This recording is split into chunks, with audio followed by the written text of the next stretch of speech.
Hello students, hope आप सब अच्छे होंगे। मैं आपका फ्रेंड मेंटर गाइड नवीन मिश्रा आप सबका एफएम की क्लासेस में बहुत बहुत स्वागत करता हूं।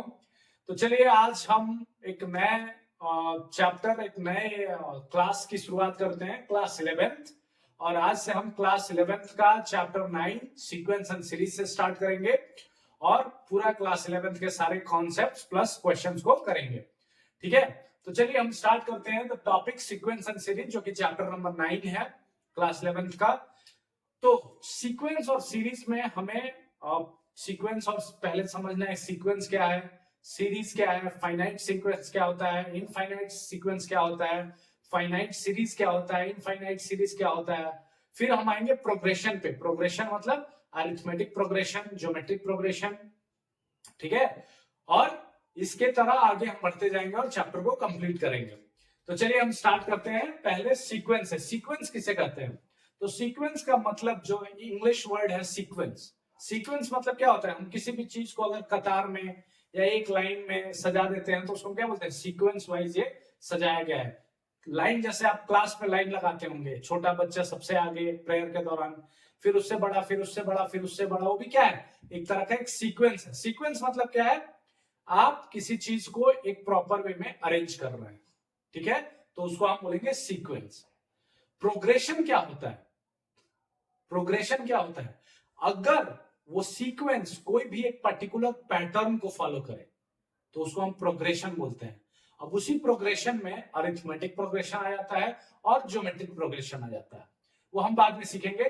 पहले हम आज ये समझे कि जो सीरीज होता है वो क्या होता है, सीक्वेंस क्या होता है।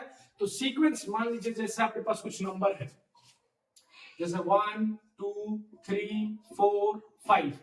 अच्छा, 5 नंबर है तो हमें पता है कि इसका पहला टर्म 1 है, फिफ्थ टर्म 5 है, 4 है, ये सेकंड टर्म हुआ, third term, fourth term, fifth term, आगे भी हो सकता है 6 7। तो देखिए ये क्या है? कॉमा के द्वारा सेपरेटेड है। ये नंबर्स जो है एक कॉमा के द्वारा सेपरेटेड है। जब कोई भी नंबर कॉमा के द्वारा सेपरेटेड होगा तो उसको हम बोलेंगे सीक्वेंस। क्या बोलेंगे? सीक्वेंस। एक साइंटिस्ट हुए, जब इस तरह से कॉमा से सेपरेट किए हुए नंबर को सीक्वेंस बोला गया, तो एक साइंटिस्ट हुए जिनका नाम था Fibonacci. Fibonacci almost 13th century में हुए, 1200 ईस्वी के आसपास। उन्होंने एक इस सीरीज को, ये जो सीक्वेंस दिया हुआ है, इसको क्या किया? एक पैटर्न दे दिया। कैसा पैटर्न दे दिया? तो देखिए इसको क्या किया उन्होंने, इसको क्या किया फिबोनाची ने? इसको सबको ऐड कर दिया। अब जब ऐड कर दिया सबको तो इसको हम क्या लोगों ने बोलने लगे? इसे सीरीज। ठीक है, सीरीज। तो अगर आपको कॉमा से सेपरेटेड रहे तो उसको हम बोलेंगे सीक्वेंस। क्या बोलेंगे? सीक्वेंस। और अगर एडिशन से सेपरेट, एडिशन हो जाए सारे टर्म्स का, तो उसको आप बोलेंगे सीरीज। अच्छा, सीक्वेंस में भी एक सीक्वेंस होता है फाइनाइट। फाइनाइट का क्या मतलब हुआ? एक होता है फाइनाइट सीक्वेंस। अब फाइनाइट का क्या मतलब हुआ? Finite sequence.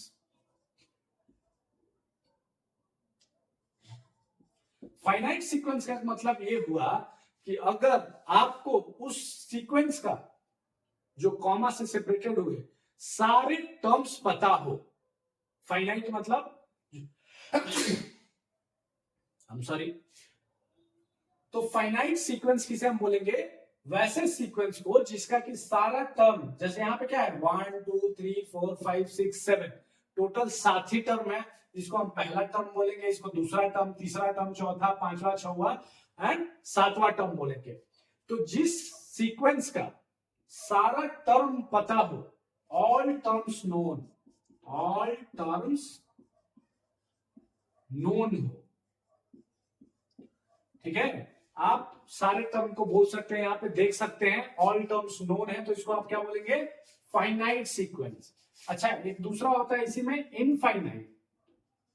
इनफाइनाइट, इनफाइनाइट का क्या मतलब होता है? Infinite sequence. तो इनफाइनाइट सीक्वेंस का मतलब अगर ये हो गया कि अगर ऐसा ही 1 2 3 4 5 6 7 के बाद कॉमा देके dot dot dot dot dot dot, अब हमें नहीं पता है कि ये सारा क्या है? नेचुरल नंबर है। ये नेचुरल नंबर कहां तक जाएगा तो हमें नहीं मालूम है। तो जब आपको सारे टर्म नहीं पता हो उस सीक्वेंस को क्या बोलेंगे, उस सीक्वेंस को आप क्या बोलेंगे, इनफाइनाइट।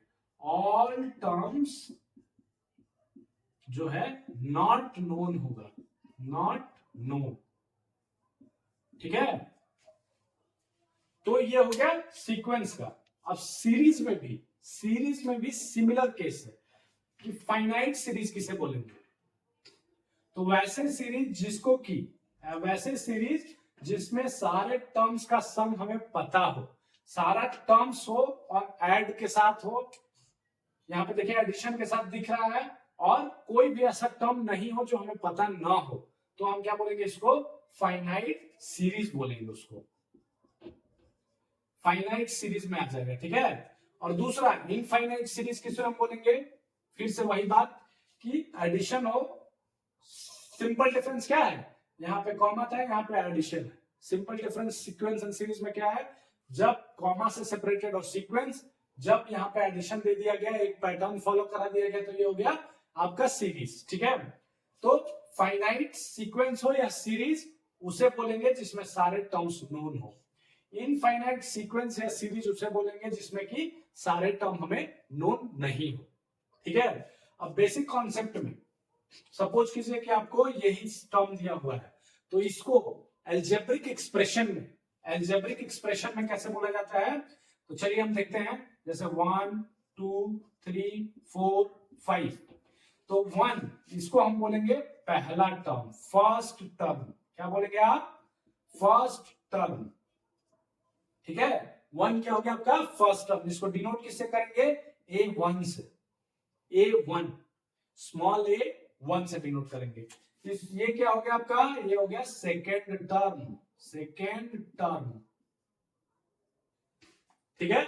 अब इसको किसे आप डिनोट कीजिएगा, A2 से डिनोट कीजिए, ठीक है। ये हो गया तीसरा, थर्ड टर्म इसको बोलेंगे, और आप डिनोट कैसे करेंगे, A3 से।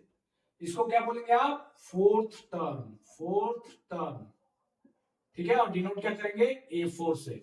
तो अगर हम दूसरी भाषा में लिख सकें तो इसको ऐसे लिख सकते हैं, कैसे लिख सकते हैं, A1 A2 A3 A1 A2 A3 A4 comma से सेपरेट करते हुए, और आगे भी जितना भी टर्म होगा वैसे हम इसको लिख सकते हैं, ठीक है। तो पहला टर्म को हम क्या बोलते हैं, फर्स्ट टर्म A1, दूसरा टर्म को सेकेंड टर्म A2। वैसे ही जो nth टर्म रहेगा, nth टर्म मतलब जो nवें नंबर पे आएगा, फर्स्ट नंबर पे आ रहा है तो फर्स्ट बोल रहे हैं, सेकंड नंबर पे आ रहा है तो सेकंड टर्म बोल रहे हैं, थर्ड नंबर पे आ रहा है तो थर्ड टर्म बोल रहे हैं, फोर्थ नंबर पे आ रहा है तो फोर्थ टर्म। तो वैसा ही कोई तो वैल्यू होगा जो nth नंबर पे आएगा, तो उसको हम क्या बोलेंगे, nth टर्म बोलेंगे, ठीक है, nth टर्म। अब थोड़ा सा एक एग्जांपल देख लेते हैं यहाँ पे कि nth टर्म हम निकालते कैसे हैं, nth टर्म हम निकालते कैसे हैं। तो कोई भी मान लीजिए आपको एक्सप्रेशन दिया गया रहेगा, कैसा एक्सप्रेशन दिया गया रहेगा, an is equals to 2a plus या 2 प्लस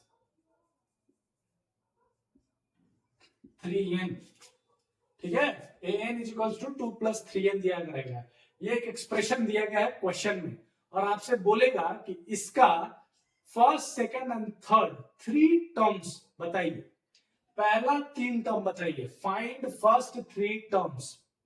तो पहला 3 टर्म कैसे निकालेंगे, an, ये देखिए एक्सप्रेशन में क्या है, n है, और यहां भी क्या है, n है। तो first term, second term, third term, 3 term पूछ रहा है। मान लीजिए आपसे कितना पूछ रहा है, फाइंड 3 टर्म्स, फर्स्ट 3 टर्म्स।